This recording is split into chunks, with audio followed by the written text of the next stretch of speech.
نعرہ حیدری، حسینیت، یزیدیت، مرحوم سید مشکور حسین آل اللہ مقامہ کے درجات کی بلندی کے لیے سارے حضرات سورۃ فاتحہ تلاوت فرمائیں۔ بسم اللہ الرحمن الرحیم، الحمد للہ رب العالمین، الرحمن الرحیم، مالک یوم الدین، ایاک نعبد و ایاک نستعین، اہدنا الصراط المستقیم، صراط الذین انعمت علیہم غیر المغضوب علیہم ولا الضالین۔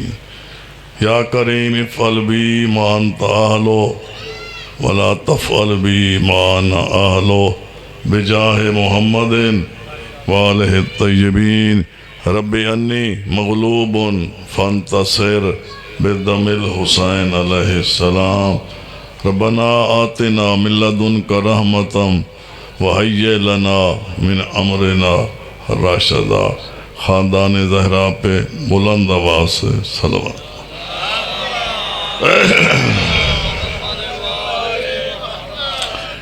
اعوذ باللہ السمیع العلیم من الشیطان اللعین الرجیم۔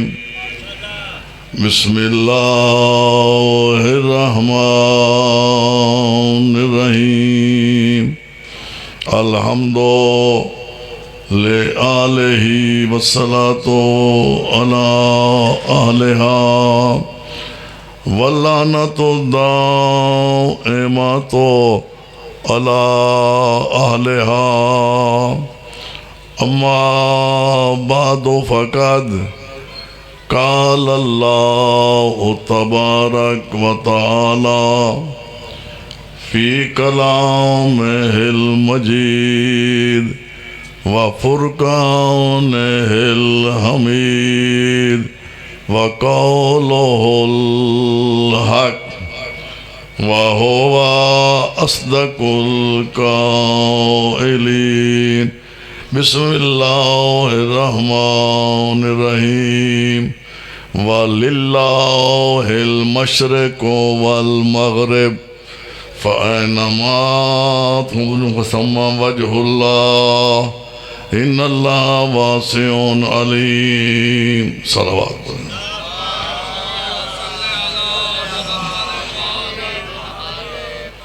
خالق مالک بحق محمد و آل محمد آپ تمام حضرات کو آباد و شاد رکھے۔ بنیان مجلس کی محنت کاوش بارگاہ معصومین میں قبول فرمائے۔ مولا بانیان کے مرحومین اور آپ سب کے مرحومین کو مولا غریب کی رحمت فرمائے۔ معصومین کی جوار میں جگہ عطا فرمائے۔ جو بے اولاد ہے مولا ان کو اولاد نرینہ عطا فرمائے۔ بانیان میں جو بے اولاد ہے مالک خالق اس ذکر کے صدقے میں ان کو اولاد نرینہ عطا فرمائے۔ تو ذہن حاضر ہیں صاحبان، ٹائم بہت تھوڑا ہے، میں نے تھوڑے ٹائم میں بہت کچھ پڑھنا ہے۔ سر اپنے ذہن حاضر رکھیں، چونکہ ایصال ثواب کی مجلس ہے تو میں ایک جملہ کہہ رہا ہوں کسی مرحوم کو۔ اچھا میں آپ کو بہت عظیم سمجھ رہا ہوں، اپنے آپ کو تھوڑا نہ سمجھیں۔ کیوں؟ یہ جگہ اس وقت جہاں بیٹھے ہیں نا، یہ جگہ عرش سے کم نہیں ہے۔ نہیں، میں نے بڑے سوچ سمجھ کے لفظ کہا ہے، یہ جگہ اس ٹائم عرش سے کم نہیں ہے۔ عرش کی عزت ہے عرشیوں سے، جب عرشی یہاں ہوں۔ آباد حیدری مولا باد رکھے آپ حضرات کو۔ یہ حسین کے ذکر ہے جس نے ہمارے غربت قدہ کو عرش کے مقابل بنا دی۔ تو ماشاءاللہ آپ جتنے بیٹھے ہیں صاحبان معرفت بیٹھے ہیں، تو چونکہ ایصال ثواب کی مجلس ہے، میں ایک جملہ کہہ رہا ہوں، کسی مرحوم کو کوئی تحفہ ہدیہ پہنچانے کے لیے مجلس اعزاز سے بہتر کوئی تحفہ نہیں ہے۔ نہیں سارے سمجھے آپ، تحفے اور بہت ہے، لیکن مجلس اعزاز سے بہتر کہہ رہا ہوں۔ شاہ جی بہتر کوئی تحفہ نہیں، بات ہوتی ہے جو کسی دلیل کے ساتھ ہو۔ میں صاحبان علم کے سامنے میں اس کی پیش کر رہا ہوں، اس کی دلیل کیا ہے۔ جہاں تک آواز جا رہی ہے، جہاں بھی کوئی بیٹھا ہے، میری اس دلیل کو بڑے غور سے سنیں کہ مجلس اعزاز سے بہتر کوئی تحفہ مرحوم کے لیے نہیں ہے۔ اس کی دلیل کیا ہے؟ حضور پاک نے پوری 63 سالہ زندگی میں کسی مقام پہ نہیں فرمایا تم نمازیں پڑھو ہم تمہارے گھر آئیں گے۔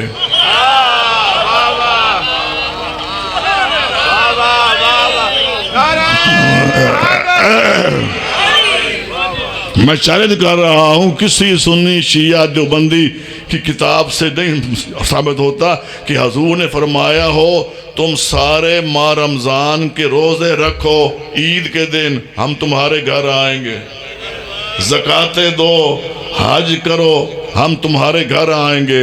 لیکن جہاں ہوتی ہے مجلس وہاں 14 آتے ہیں۔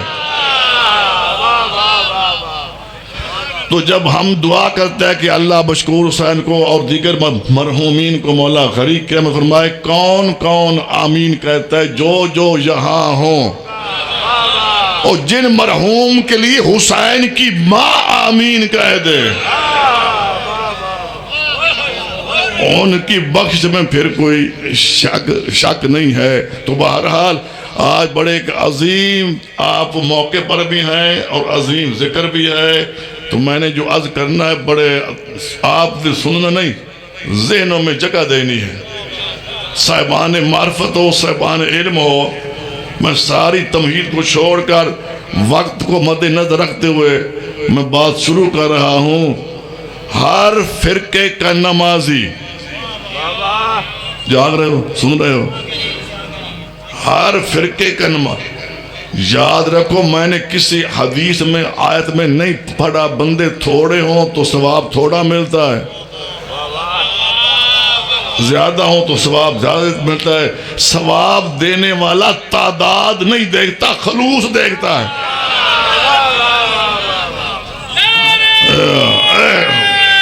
اے غریب، میں جملہ عرض کر رہا ہوں آپ کو اہل سمجھ کے، ہر فرقے کا نمازی جب نماز پڑھتا ہے چہرہ کرتا ہے کعبے کی طرف۔ میں ذہن ڈھونڈ رہا ہوں، چاہے کوئی کعبے سے مغرب سائڈ پہ ہے یا مشرق یا شمال یا جنوب، جب نماز پڑھے گا چہرہ کہاں کرے گا؟ سارے بولو، کعبے کی طرف۔ تو کعبے کی طرف چہرہ کر کے نماز پڑھنے والوں سے میرا آج سوال یہ ہے، کیا نماز کعبے کی ہے؟ نماز کعبے کی ہے۔ اگر کسی کی نیت میں ہو کہ میں کعبے کی نماز پڑھ رہا ہوں تو مشرک ہے۔ نماز اللہ کی ہے، منہ کرتے ہیں کعبے کی طرف، تو کیا کعبے میں اللہ خود رہتا ہے؟ تھک تو نہیں گئے؟ کعبے میں اللہ خود رہتا ہے، تو جو ایک کمرے میں بند ہو جائے وہ ہو جاتا ہے محدود، جو محدود ہو وہ خدا ہی نہیں۔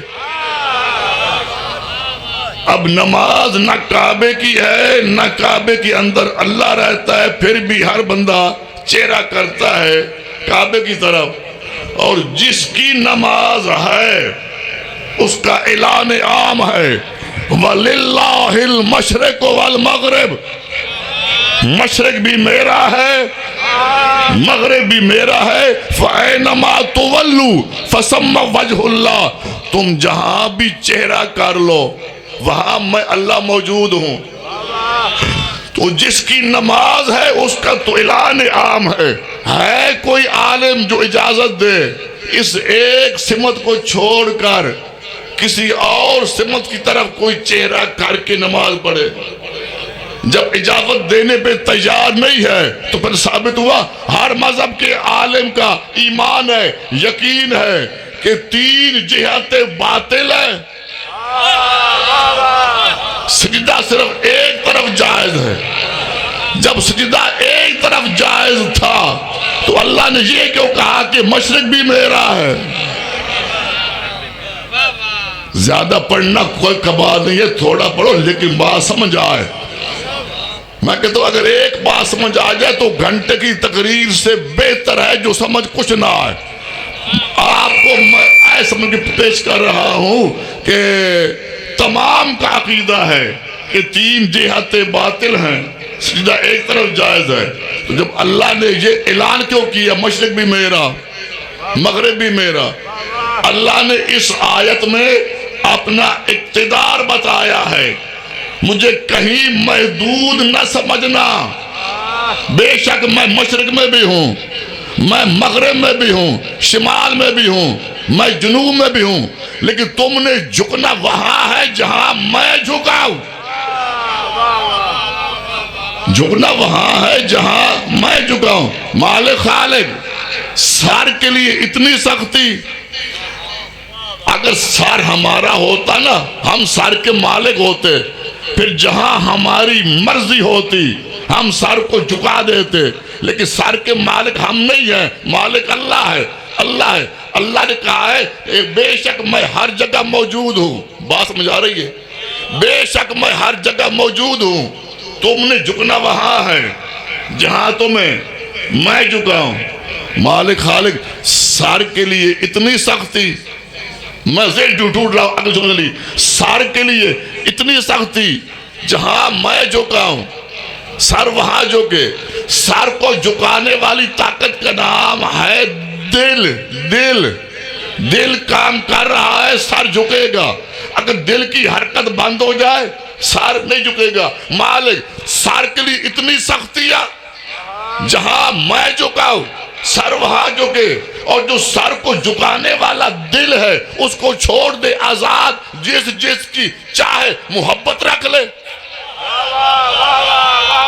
نہیں، آپ نے میرے اعتماد کو ٹھیس پہنچائی ہے۔ مالک، سر کے لیے اتنی سختیاں، جہاں میں جھکاؤں یہ وہاں جھکے، اور سر کو جھکانے والا جو دل ہے اس کو آزاد چھوڑ دے، جس کی چاہے محبت رکھ لے۔ اللہ کہتا ہے نہیں، دل بھی میں جھکاؤں گا، سر بھی میں جھکاؤں گا۔ سر کو جھکایا ہے بیت کی طرف، دلوں کو جھکایا ہے اہل بیت کی طرف۔ اب آپ سامد رہو، اے داری اب رہو، سر بھی میں جھکاؤں گا، دل بھی میں۔ سر کو جھکایا ہے کہاں؟ بیت کی طرف، دلوں کو جھکایا ہے اہل بیت کی طرف۔ میں یہ جملہ آج اس شہر میں یہ پخش کر رہا ہوں، جہاں سر جھکے وہ ہے سر کا قبلہ۔ نہیں دیکھو، جہاں سر جھکے وہ ہے سر کا قبلہ، جہاں دل جھکے وہ ہے دل کا قبلہ۔ اور مسلمان عالم، سر کا قبلہ اور ہے، دلوں کا قبلہ اور ہے۔ سر کا قبلہ ہے بیت، دلوں کا قبلہ ہے اہل بیت۔ اگر کوئی سر کے قبلے کو تبدیل کر دے اس کی نماز نہیں۔ تو جب سر کا قبلہ بدلنے سے نماز نہیں ہے تو دل کا قبلہ بدلنے سے ساری عبادتیں کیسے ہو سکتی ہے؟ حیدری، اس لیے ضروری ہے کہ بیت کو بھی مانو، اہل بیت کو بھی مانو۔ اگر صرف بیت کو مان لیا گیا، اہل بیت کو چھوڑ دیا گیا، تو قیامت کے دن شرعی آوارہ گردی میں پکڑے جاؤ گے۔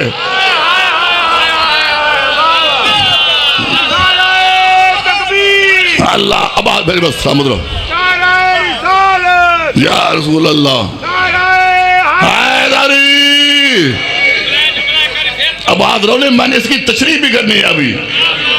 اگر صرف بیت پر ایمان لے آئے، بیت کو مان لیا، اہل بیت کو نہ مانا، تو قیامت کے دن شرعی آوارہ گردی میں پکڑے جاؤ گے۔ جانتے ہو شرعی آوارہ گردی کیا ہے؟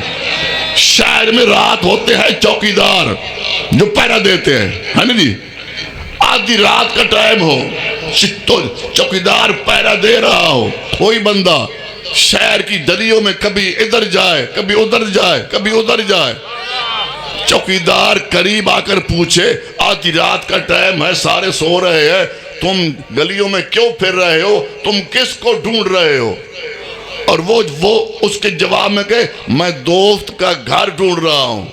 کس کا؟ دوست کا گھر ڈھونڈ رہا ہوں۔ تو چوکیدار پوچھے تیرے دوست کا نام کیا ہے؟ کہ جی میں نام تو جانتا نہیں، گھر دوست کا ڈھونڈ رہا ہے اور دوست کا نام معلوم نہیں، تو وہ در سیغہ آوارہ گردی میں چالان ہوگا۔ کیوں؟ یہ گھر کو جانتا ہے، گھر والوں کو نہیں۔ آباد سمجھ رہو، یہ گھر کو جانتا ہے، گھر والوں کو نہیں۔ اور مسلمانان عالم ساری زندگی بیت کے ارد گرد گھومتے رہو،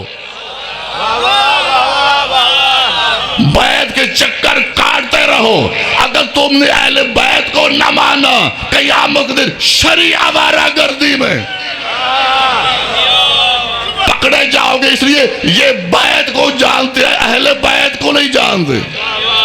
اس لیے ضروری ہے بیت پر بھی ایمان ہو، اہل بیت پر بھی ایمان ہو، لیکن بیت کو پہچاننا بھی آسان نہیں ہے۔ آخری جملہ فضائل کا، بیت کو پہچاننا آسان نہیں۔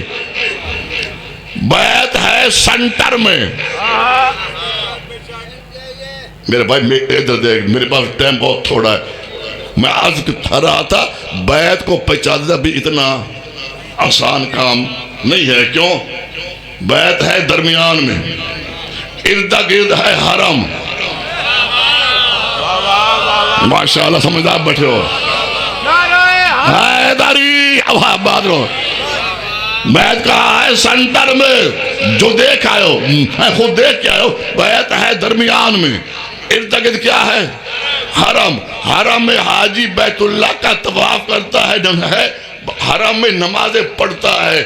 اب بیت ہے سنٹر میں، جھکنا ہے بیت کے آگے، حرم کے آگے نہیں۔ جو جانتے تھے وہ تو جانتے تھے، ہو سکتا تھا کوئی ناواقف آ کر وہ بیت کی بجائے حرم کے آگے جھک جاتا۔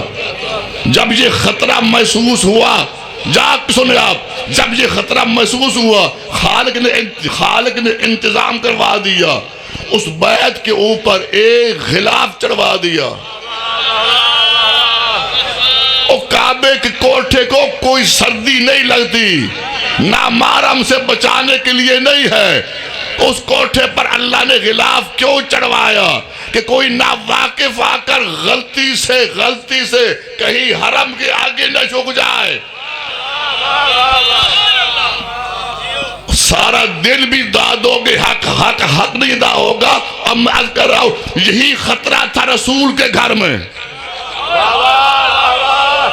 رسول کے گھر میں رسول کے اہل بیت بھی تھے، رسول کی حرم بھی تھے۔ رسول جانتے تھے ایک دور آئے گا میرے حرم کو اہل بیت میں شامل کیا جائے گا۔ رسول نے اپنی اہل بیت کو چادر میں لے کر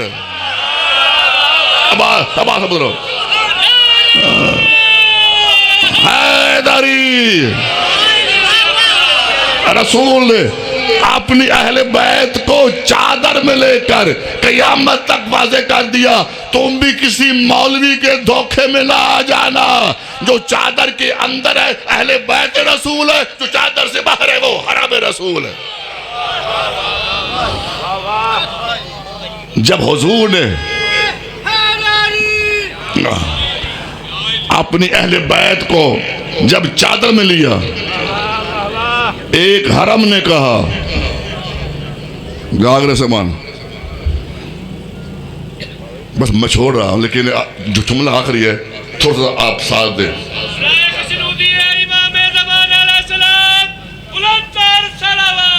اللہم صلی علی محمد۔ جب حضور نے اپنی اہل بیت کو چادر میں لیا، سارے جانتے ہیں، ایک حرم نے کہا مجھے اجازت ہے میں چادر میں داخل ہو سکتی ہوں؟ اب آپ اگر ہر روز سنتے ہو پڑھتے رہتے ہو، ایک حرم نے کہا حضور مجھے اجازت ہے میں چادر کے نیچے داخل ہو سکتی ہوں، تو حضور فرماتے انت علی الخیر، تو نیک ہے۔ نہیں، کون کہہ رہا ہے؟ جو اللہ کی وحی کے بغیر بولتا نہیں، انت علی الخیر، تو نیک ہے، اچھی ہے، لیکن چادر میں داخل نہیں ہو سکتی۔ تو جب میں گیا زیارات پہ شام میں، تو ام المومنین حضرت ام سلمہ کے مزار پہ ہم نے سلام کیا، ہم نے کہا اے بی بی اللہ تمہارا بھلا کرے، وہاں موجود تھی، اجابت مانگی نہ ملی، کم از کم کائنات کے نبی سے یہ تو کہلوا لیے تو نیک ہے۔ اور جس کو رسول نے کہ جب وہ چادر میں نہیں آ سکتی، اور کون ہے جو چادر میں داخل ہو سکے؟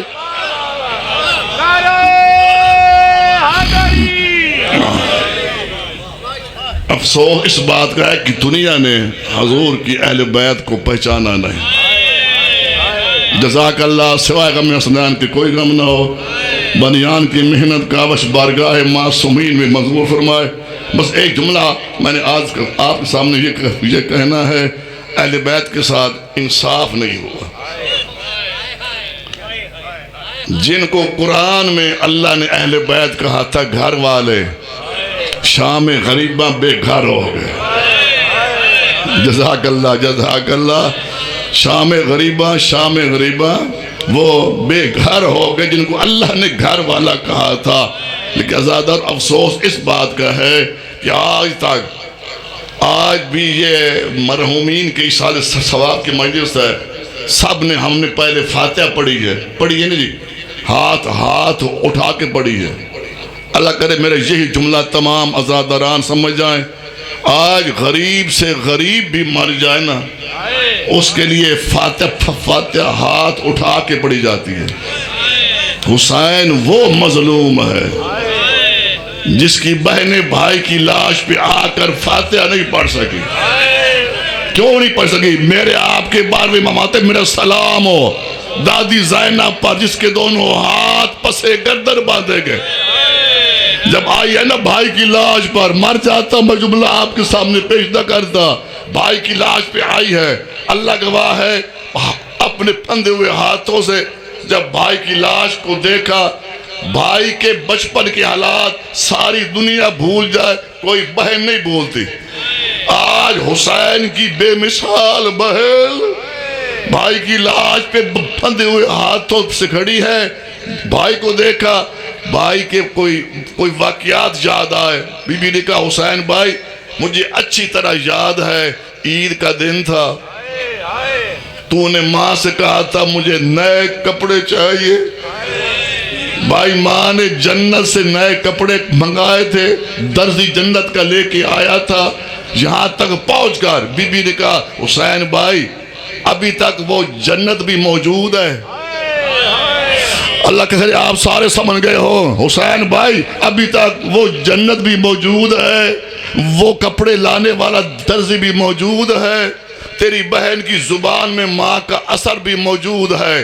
اگر اجازت دے تو جس درزی سے ماں نے عید کے دن تیرا جوڑا منگوایا تھا، آج تیری بہن اسی درزی سے تیرا کفن نہ منگوا لے۔ شہید اعظم کی لاش تڑپ گئی، آواز آئی بہن یہ تکلیف نہ کرنا۔ کیوں؟ حسین کی آواز آئی جن ظالموں نے انگوٹھی کی خاطر تیرے بھائی کی انگلی نہیں چھوڑی، تیرے بھائی کی لاش پہ کفن کیسے چھوڑیں گے؟ اللہ لعنت اللہ علی قوم الظالمین وسيعلم الذين ظلموا. جزاك الله.